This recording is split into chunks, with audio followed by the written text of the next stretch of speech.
এই নিম গাছ নিয়ে আমি আপনাদেরকে একটা ছোট্ট স্টোরি, হয়তো কেউ কেউ জানেন, তারপরে আমি ছোট্ট স্টোরিটা বলি। আপনারা এখানে যারা হজে গিয়েছেন, নিশ্চয়ই এখানে অনেক মানুষ আছেন হজে গিয়েছেন। আরাফাতের যেখানে ছোট বন্ধু তোমরা যারা আছো, তোমাদের জানার জন্য আমি গল্পটা বলছি। গল্প না, এটা সত্যিকারের ঘটনা। আরাফাতের ময়দানের নাম তোমরা নিশ্চয়ই শুনেছো। সেই আরাফাতের ময়দানে যদি যাও তোমরা, এখন যদি ছবি দেখো, দেখবে ওখানে অনেক গাছ লাগানো। ছবিতে হয়তো বোঝা যাবে না কি গাছ, কিন্তু অনেকগুলো গাছ লাগানো। সেই গাছটি হচ্ছে নিম গাছ। এই নিম গাছ, এই যেটা দেখছো, আজকে থেকে 50 বছর আগে ওখানে কোনো গাছ ছিল না। আজকে থেকে 50 বছর আগে কোনো গাছ ছিল না। এটা খুব সম্ভবত 1978 সালের ঘটনা। 78 সালের ঘটনা।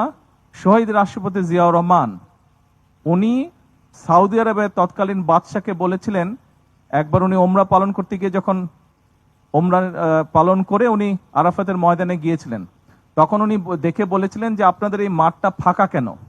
এখানে আপনারা যদি গাছ লাগান তাহলে হাজি সাহেবরা যখন আসে, তাহলে তো হাজি সাহেবরা গাছের নিচে সুন্দরভাবে বসতে পারে। কারণ একদম গাছবিহীন জায়গা, একদম ডাইরেক্ট রোদের মধ্যে, সৌদি আরবে খুব গরম, গাছবিহীন জায়গায় তো বসা কষ্টকর। তখন সৌদি বাদশাহ ওনাকে জিজ্ঞেস করেছিলেন যে আমরা এখানে কি গাছ লাগাবো, মরুভূমিতে কোনো কাজ হবে না।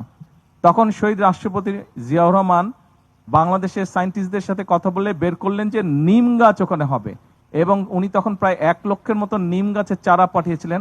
পরে সৌদি সরকার সেই নিম গাছের চারা থেকে আরো কলব বের করে আরো হাজার হাজার লক্ষ লক্ষ গাছ লাগিয়েছে।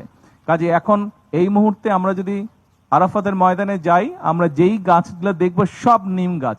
এবং ওই নিম গাছগুলোকে কিন্তু সৌদি আরবের মানুষজন নিম গাছ হিসেবে ডাকে না।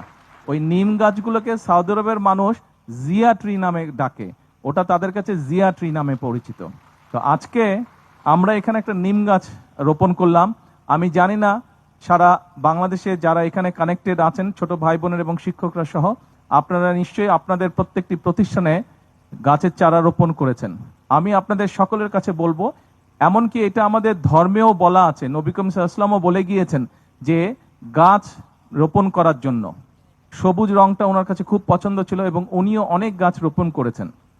এই গাছ আমাদেরকে বিভিন্নভাবে, আমাদের পরিবেশ থেকে শুরু করে বিভিন্নভাবে আমাদেরকে এই গাছ আমাদের জীবনে উপকার করে থাকে। আজকে ছোট বন্ধু তোমরা যারা আছো, তোমরা যদি প্রতি বছর আগামী সারা জীবন যতদিন বাঁচবে তোমরা, আমি চাই তোমাদেরকে একটা অনুরোধ করব, একটা উপদেশ দিব, প্রত্যেক বছর তোমরা একটা একটা করে গাছ প্রত্যেকে রোপণ করবে। তোমরা যদি প্রত্যেকে একটা করে রোপণ করো গাছ, তুমি দেখবে গাছটা যখন একটু বড় হবে তখন তোমার বন্ধুর মতন মনে হবে তাকে, এবং ওই গাছটা যত বড় হতে থাকবে তুমিও বড় হতে থাকবে। এবং তোমার পাশাপাশি যখন গাছটা বড় হবে দেখবে যে এটা অদ্ভুত একটা ভালো লাগা ফিলিং একটা তুমি পাবে।